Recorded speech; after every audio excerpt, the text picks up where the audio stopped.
Anyway, Logan, what ended up happening was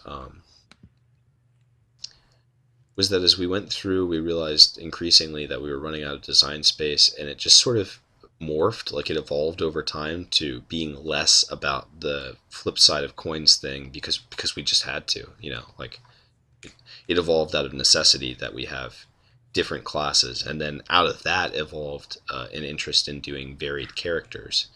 Um, and when we went back, we realized that uh, those two sides of the same coin were often narratively redundant.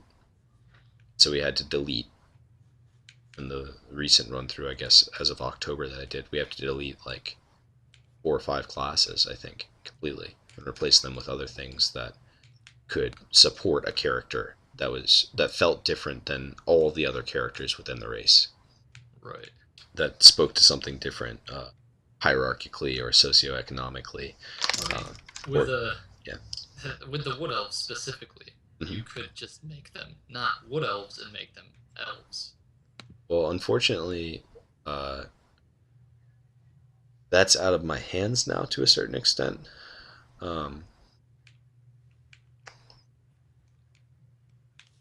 because of how the lore is going to be with the narrative team, that might be something that they choose to do, um, Yeah. and that'll I'm be just saying with the you're talking about, they all feel like they're gonna be this protector of the forest, but if you just made them elves and one elf will like that. yeah. They used to. We fixed it. We fixed it so they don't. Oh, okay. Um,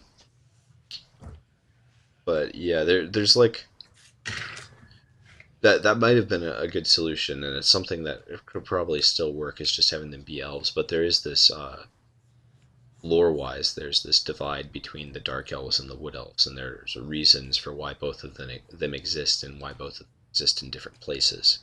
Oh, okay. Yeah. So goblins are done, or not. Not. I wish I could say that like about any of the races that we have. Talking about goblins right now. Right. Yeah. Gone over goblins. The I wish I could say the humans are done. That'd be so nice. Soon we'll be able to say that actually. Yeah, they're really close. So the goblins are done, and that means that next meeting we can do more cabaretto design. And for those who are watching, what we're going to end up doing probably is we'll go through, and the first part of our stream will be us working on the most recent class, and then the second part of the stream will be a retrospective on what we learned from doing X poorly, generally from another race from another time. And hopefully, we.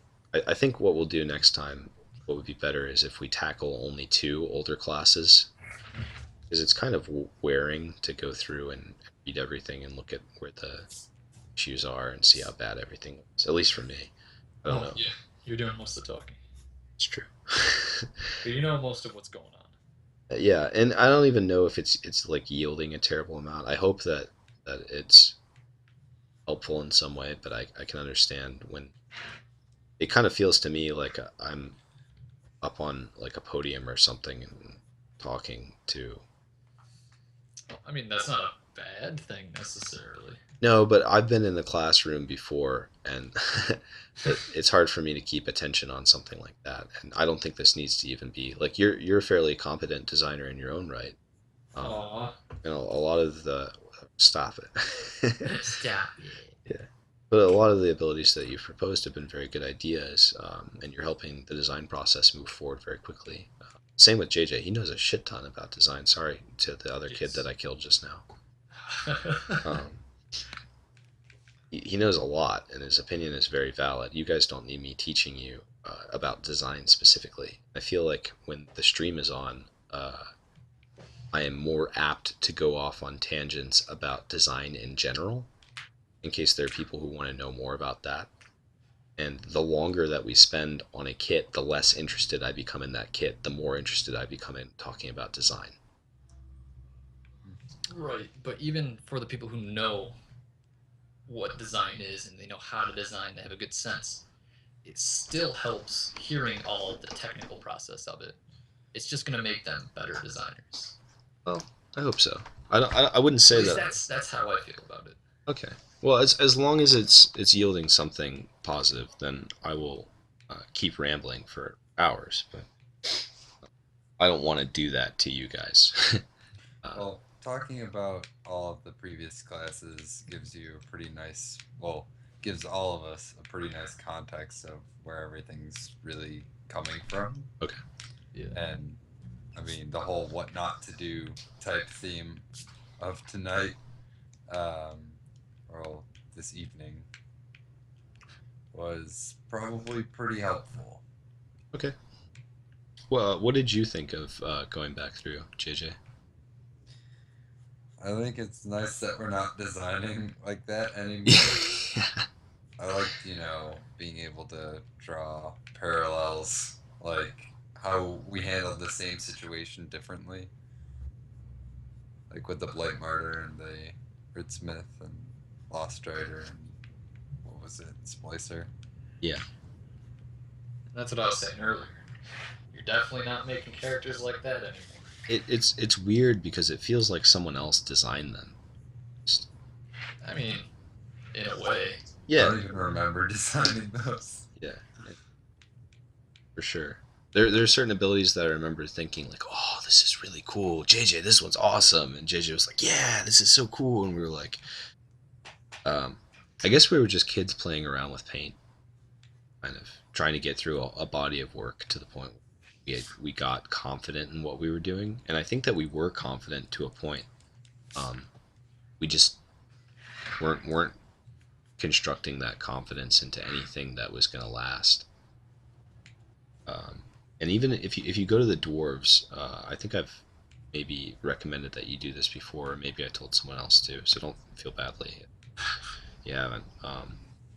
But if you go to the dwarves, which are the second most recently designed, which we started on, or I started on with another designer, JJ was unavailable, toward the end of the summer, into September, you can look at the Artisan, and you can look at the Royal Warden, you can look at the Rhyme Drifter, and you can see even how the design has changed since then.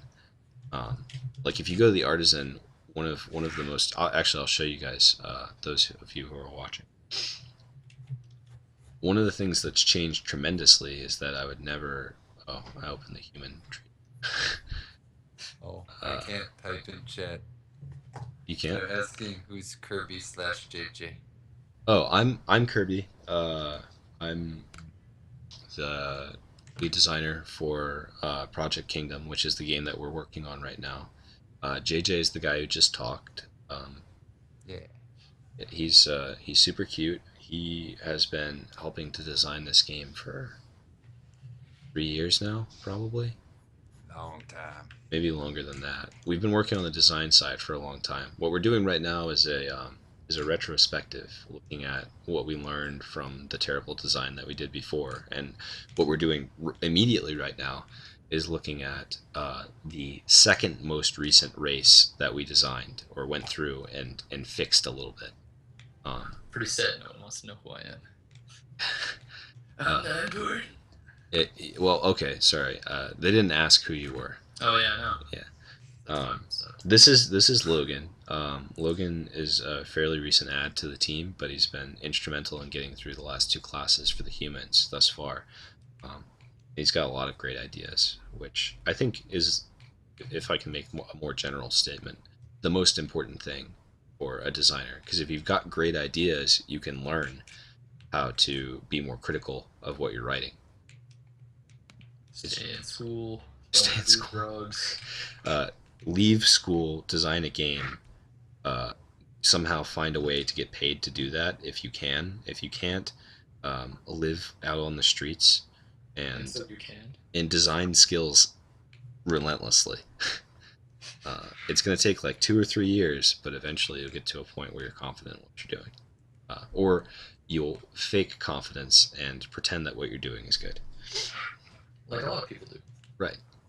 And sometimes what you do will be good, and other times it'll be terrible. And if you have people whom you trust to talk about what you're developing, then their opinions will help to craft your systems into something worth keeping. or at least that's been my experience. So, one thing to add to that, I don't think that design should ever be something that's, at least for an RPG, that's approached by one person and having one person design it. Because while you will have something that is um, unequivocally the vision of a single person, in a multiplayer game, generally that leads to certain player types and profiles being neglected. And if you ever bring someone else on to access your vision, to help in aiding it to come to fruition, you will be so attached to the work that you've done that you'll be unwilling to weight their opinion equally. And if there's anything that I've learned from doing design work, it's that refusing to weight someone else's opinion equally results in resentment. So with that aside, out of the way, that's very important, I think. If you guys ever feel like I'm weighting your opinion less than my own, I would like for you to tell me, because I don't want to ever have you guys feel resentful of the design process or the game or me. No, you're pretty good at what you do. Okay, well, I appreciate that. You don't need to butter me up, Logan. I was already going to take you out to dinner. Oh, wow, really? No. Oh, wow. But I'll let you okay. watch me eat I guess meatballs. Just leave. So if you go to the Dwarven document, I don't know if you can pull it up or not, Skill tree. but I have it pulled up right now. The skill tree? Yeah, the skill tree. Yeah.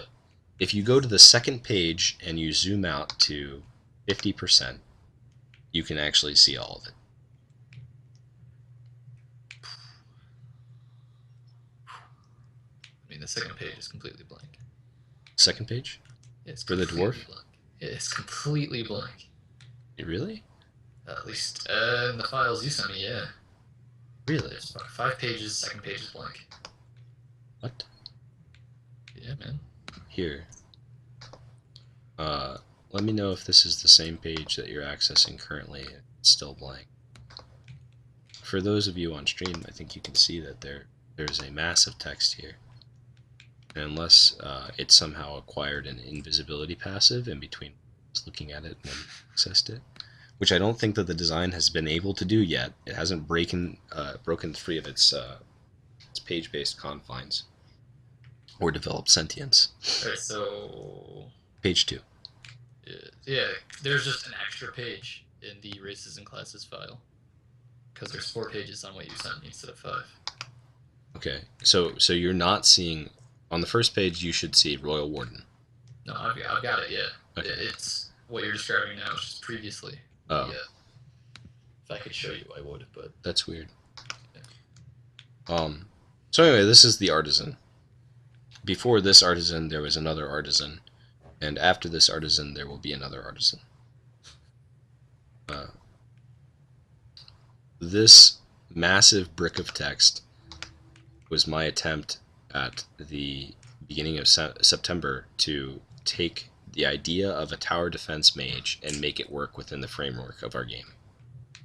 What I learned is that that probably is not possible, at least without representing a mammoth wall of text to the player.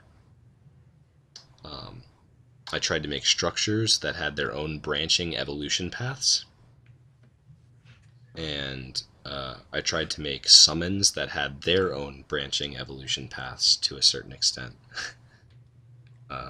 And of course, if you're going to do branching evolution paths, there have to be effects for each of those paths. And so you end up having an ability like rank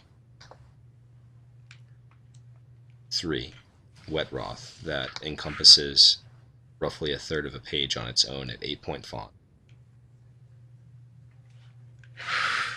If you find yourself working through a class and you need to reduce the font size to 8-point to have it fit on a page, you probably are doing a little bit too much. if it's your first draft. But the beneficial part is that we have a lot to edit down. It's like a nice bubbling pot of potential that hopefully will, what's the word, reduce down into a brick of profit. But I don't think it will. I think we're gonna have to go through and completely redo the artisan again.